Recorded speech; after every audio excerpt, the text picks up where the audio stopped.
नवी मुंबई शहरात देहविक्री रॅकेटचे जाळे दिवसेंदिवस वाढत असल्याचे गंभीर वास्तव समोर येत असून मसाज सेंटर व स्पाच्या आडून मोठ्या प्रमाणात अवैध धंदे सुरू असल्याची धक्कादायक माहिती उघड होत आहे. नवी मुंबईच्या वाशीतील 17 प्लाझा परिसरात झालेल्या छाप्यातून या रॅकेटचे धागेदोरे समोर आले आहेत.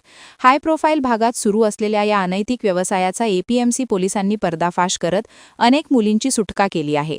या कारवाईत एका महिला दलालासह इतर 2 महिलांना ताब्यात घेण्यात आले असून संबंधितांवर गंभीर कलमांखाली गुन्हा दाखल करण्यात आला आहे.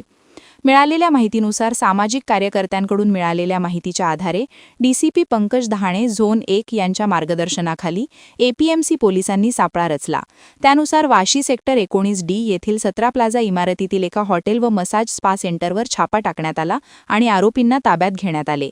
याबरोबरच शहरातील विविध ठिकाणी स्पा आणि मसाज सेंटरच्या नावाखाली देहविक्री सुरू असून यात मुलींना सक्तीने या व्यवसायात ढकलले जात आहे.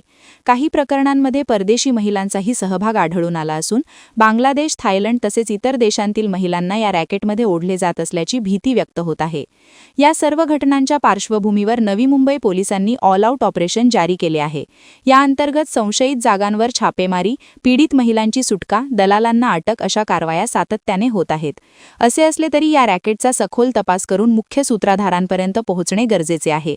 तसेच महिलांचे संरक्षण, परदेशी नागरिकांच्या बेकायदेशीर वास्तव्यावर नियंत्रण आणि स्पा मसाज सेंटरच्या नावाखाली सुरू असलेल्या अवैध धंद्यांवर कठोर कारवाई करण्याची मागणी जोर धरत आहे.